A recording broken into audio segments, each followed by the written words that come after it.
देखिए सुनिए, सुन तो सही। शुरू करो रामायण लेके प्रभु का नाम, हम तो रामायण पढ़ रही, आप सुनो लगा कर ध्यान। सिया बोले राम जय जय राम, मेरे प्रभु राम जय जय राम। मंगल भवन अमंगल हारी, द्रवो सुजसरत अजीर बिहारी। सही। बड़े ही स्नेह से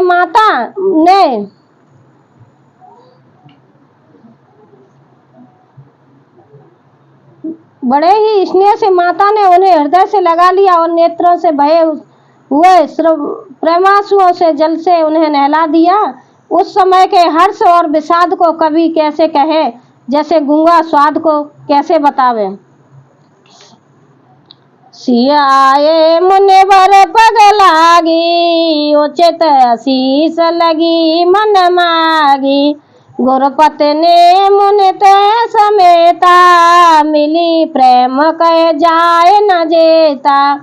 सीता जी आकर मुनि श्रेष्ठ वशिष्ठ जी के चरणों लगी और उन्होंने मन मांगी उचित आशीष पाई। फिर मुनियों की स्त्रियों सहित गुरु पत्नी अरुंधति जी के मिली। उनका जितना प्रेम था वह कहा नहीं जाता। बंदे बंदे पग सिय सब ही के, आशीष वचन लहे प्रिय जी के। सासु सकल जब सिय निहारी, मूंदे नयन सय में सुकुमारी। सीता जी ने सभी के चरणों की अलग अलग वंदना करके अपने हृदय को प्रिय अनुकूल लगने वाली आशीर्वाद पाए। सब सुकुमारी सीता जी ने सब सासुओं को देखा, तब उन्होंने स्वयं कर अपनी आंखें बंद कर ली। परिपति के बस बनऊ मराली, काह कीन कर तारे को चाली। तियसिया ने रखने पट दुख पावा, सो सब सहे जो देव सहावा। सासुओं की बुरी दशा देखकर उन्हें ऐसा प्रतीत हुआ मानो राजहंसिनियां बधिक के बस में पड़ गई हो। मन में सोचने लगी कि कुचाली विधाता ने क्या कर डाला। उन्होंने भी सीता जी को देखकर बड़ा दुख पाया। सोचा जो कुछ देव सहावे वह सब सहना पड़ता है। जनक सुता तब धर धीरा, नील नलन लोयन भर नीरा। मिली सकल सासुन सिय जाई, ते अवसर करुणा मैं छाई। तब जानकी जी हृदय में धीरज धरकर नील कमल के समान नेत्रों में जल भरकर सब सासुओं जी से जाकर मिली। उस समय पृथ्वी पर करुण रस छा गई। लागे लागे पगे सबन सिय, भेटते अते अनुराग। रामा भेटते अते अनुराग, हृदय आशीष प्रेम बस रहे भरी सुहाग। सिया बोले राम जय जय राम, मेरे प्रभु राम जय जय राम।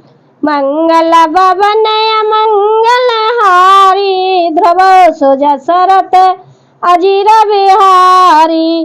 दीन दयाल बेरद संहारी, हरौ नाथ मम संकट भारी। सीता जी सबके पैरों लग कर अत्यंत प्रेम से मिल रही हैं और सब सासुएं स्नेह बस हृदय से आशीर्वाद दे रही हैं कि तुम सुहाग से भरी रहो, अर्थात सदा सौभाग्यवती रहो।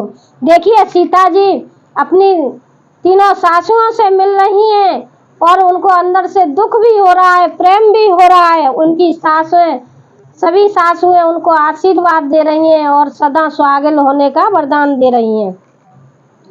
बेकल सनेसी सवरानी, बैठन सबय कहे गुरु ज्ञानी।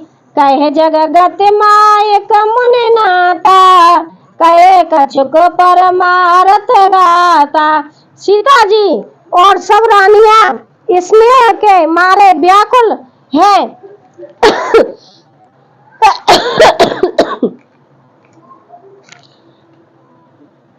तब ज्ञानी गुरु ने सबको बैठ जाने के लिए कहा। फिर मुनिनाथ वशिष्ठ जी ने जगत की गति को मायक कहकर, अर्थात जगत माया का है, इसमें कुछ भी नित्य नहीं है, ऐसा कहकर कुछ परमार्थक की कथाएं बातें कही। नृप कर सुरपुर गवन सुनावा, सुन रघुनाथ दुसह दुख पावा, मरण है तो न जने बिचारी, बेअत बेकल धीर धुरधारी। तदंतर वशिष्ठ जी ने राजा दशरथ जी के स्वर्ग मन की बात सुनाई, जिसे सुनकर रघुनाथ जी ने दुख से दुख पाया और अपने प्रति उनके स्नेह को उनके मरने का कारण विचार कर धीर धुरंधर श्री रामचंद्र जी अत्यंत व्याकुल हो गए। देखिए, जब पिता के बारे में मुनि वशिष्ठ जी ने जब बताया तो रामचंद्र जी बहुत व्याकुल और बहुत दुखी हो गए, जबकि वो परमात्मा, वो तो सबके पालनहार हैं, लेकिन पिता के सुनकर उनको बहुत ज्यादा दुख हुआ। कुल से कठोर सुनत कठुवानी, बिलपत लखन सिय सवरानी, शोक बिकल अति सकल समाजू, मानहु राजो का जऊ का आजू। ब्रज के समान कठोर कड़वी वाणी सुनकर लक्ष्मण जी, सीता जी और सब रानियां विलाप करने लगी। सारा समाज शोक से अत्यंत व्याकुल हो गया, मानो राजा आज ही मरे हों।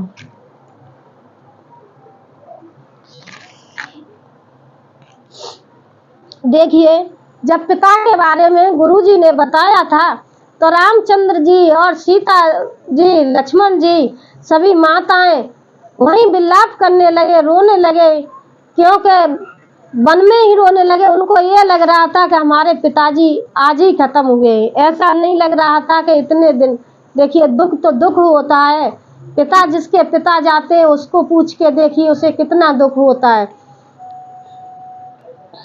फिर मुनि श्रेष्ठ वशिष्ठ जी ने सबको समझाया। तब उन्होंने समाज सहित श्रेष्ठ नदी मंदाकिनी में स्नान किया। उस दिन प्रभु श्री रामचंद्र जी ने निर्जल व्रत किया। मुनि वशिष्ठ के कहने पर भी किसी ने जल ग्रहण नहीं किया। पिता का शोक मनाते हुए सभी ने मतलब कुछ खाया पिया नहीं और शोक मना रहे थे। उनको तो बेचारों को कुछ पता नहीं था। जब पता चला तो अपना जो क्रियाक्रम किए जाते हैं वो सब कुछ करने पड़ते हैं। वो भी दुख, देखिए रामचंद्र जी ने भी कितने दुख झेले थे। भोर भये रघुनंदनहि, जो मुन आई सुदीन, रामा जो मुन आई सुदीन, श्रद्धा भगत समेत प्रभु सो सब साधुर कीन, सियावल राम जय जय राम, मेरे प्रभु राम जय जय राम। मंगल भवन मंगल हारी, द्रव सो जसरथ अजीर बिहारी। दूसरे दिन सवेरा होने पर मुनि वशिष्ठ जी ने श्री रघुनाथ जी को जो जो आज्ञा दी वह सब कार्य प्रभु श्री राम जी ने श्रद्धा भक्ति सहित आदर के साथ किया। कर पितु क्रिया वेद जसे वरनी, भे पुनीत पातक तम तरनी, जा सुनाम पावक यग तूला, सुमरत सकल सुमंगल मूला। वेदों में जैसा कहा गया है उसी के अनुसार पिता की क्रिया करके पाप रूपी अंधकार के नष्ट करने वाले सूर्य रूप श्री रामचंद्र जी शुद्ध हुए, जिनका नाम पाप रूपी रुई है, रुई के तुरंत जला डालने के लिए अग्नि है और जिनका स्मरण मात्र समस्त शुभ मंगलों का मूल है।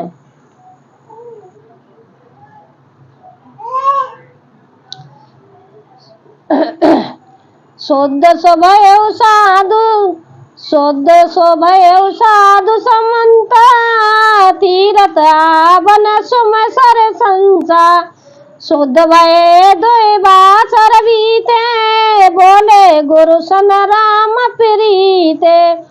वे नित्य शुद्ध बुद्ध भगवान श्री राम जी शुद्ध हुए। साधुओं की ऐसी समझती है कि उनका शुद्ध होना वैसे ही है जैसा तीर्थों के आवाहन से गंगा जी शुद्ध होती हैं। गंगा जी तो स्वभाव से ही शुद्ध हैं। उनमें जिन तीर्थों का आवाहन किया जाता है उल्टे वे ही गंगा जी के संपर्क में आने से शुद्ध हो जाते हैं। इसी प्रकार सच्चिदानंद रूप श्री राम तो नित्य शुद्ध है। उनके संसर्ग से कर्म ही शुद्ध हो गए। जब शुद्ध हुए 2 दिन बीत गए तब श्री राम जी प्रीति के साथ गुरु जी से बोले, नाथ लोक सब निपट दुखारी कंद मूल फल अम्बारी सानुज भरत सचिव सब माता देखे मोए पलज में जुग जाता। है नाथ, सब लोग यहाँ अत्यंत दुखी हो रहे हैं। कंद मूल फल और जल का ही आहार करते हैं। भाई शत्रुघ्न सहित भरत को, मंत्रियों को, सब माताओं को देखकर मुझे एक एक पल युग के समान बीत रहा है। गुरुजी से कह रहे हैं, यहाँ एक कहाँ खाना खाने वाले, 56 भोग करने वाले आप सब लोग मेरे यहाँ पे वन में कंदमूल फल और जल पी करके ही अपना गुजारा कर रहे हैं। देखिए अब भगवान किस तरह से समझाते हैं। सब समेत पुर धरऊ पायु आप यहाँ अमरावत राऊ बहुत कहे सब किए ठिठाई उचित होए तस करें गोसाई। अतः सबके साथ आप अयोध्यापुरी को पधारिए, लौट जाइए। आप यहाँ हैं और राजा अमरावती स्वर्ग में है, अयोध्या सूनी है। मैंने बहुत कह डाला, यह सब बड़ी ठिठाई की है। हे गोसाई, जैसा उचित हो वैसा ही कीजिए। धर्म से तो करना यतन कस न कहूँ अस राम रामा कस न कहूँ अस राम लोग दुख तद न दे दरस देख लयो विश्राम सिया बलराम जय जय राम मेरे प्रभु राम जय जय राम। मंगल भवन मंगल हारी ध्रुव सुज सरत अजित बिहारी दीन दयाल बिरद संभारी हरऊ नाथ ममु संकट वारी। वशिष्ठ जी ने कहा, हे राम, तुम धर्म के सेतु और दया के धाम हो।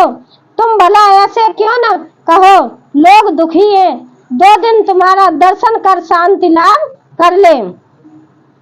राम वचन सुन सब समाजो जल जल निधि मोह बिकल जहाजो सुन गुरु गिरा सुमंगल मूला भयउ मनऊ मारुत अनुकूला। श्री राम जी के वचन सुनकर सारा समाज भयभीत हो गया, मानो बीच समुद्र में जहाज डगमगा गया हो। परंतु जब उन्होंने गुरु वशिष्ठ जी की श्रेष्ठ कल्याण मूलक वाणी सुनी तो उस जहाज के लिए मानो हवा अनुकूल हो गई।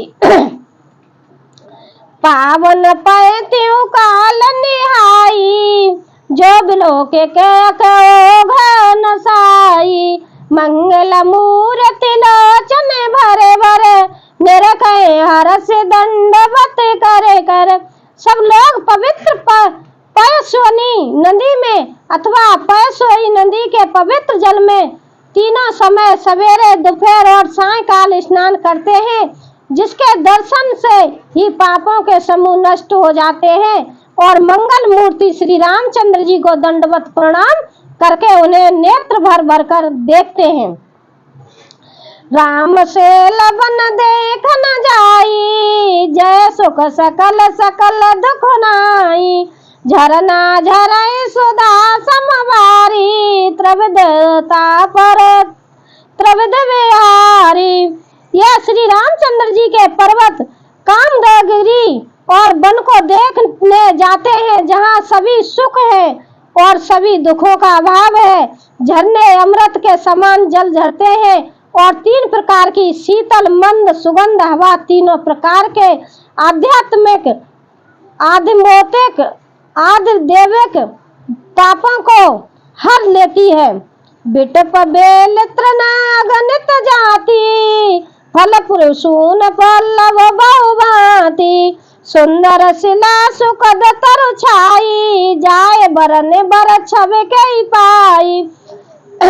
असंख्य जाति के वृक्ष लताएं और तृण हैं तथा बहुत तरह के फल फूल और पत्ते हैं। सुंदर शिलाएं वृक्षों की छाया सुख देने वाली हैं। वन की शोभा किससे वर्णन की जा सकती है। सरहन सरोहर जल में गूंजत गुंजत भृंग रामा गूंजत गुंजत भृंग। बेर विगत बिहरत विपिन मृग व्यंग बहुरंग सियावल राम। जय जय राम मेरे प्रभु राम जय जय राम। मंगल भवन मंगल हारी ध्रुव सुध सरत अजर बिहारी। तालाब में कमल खिल रहे हैं, जिन जल के पक्षी गूंज रहे हैं, भौरे गुजार कर रहे हैं और बहुत रंगों के पक्षी और पशुवन में विरहित होकर विहार कर रहे हैं। कोल की रात बिल बनवासी मधु सुचे सुंदर स्वाद सुदासी। भर भर परन फूटे रुचि रूखी कंद मूल फल अंकुर कूरी जूरी। देखिए भाइयों, मैं रामायण को यहीं विराम देती हूँ। अब कल सुनाऊंगी। देखिए अभी सीता माता रामचंद्र के पास उनकी माताएं और गुरु कितने दिन रुकते हैं।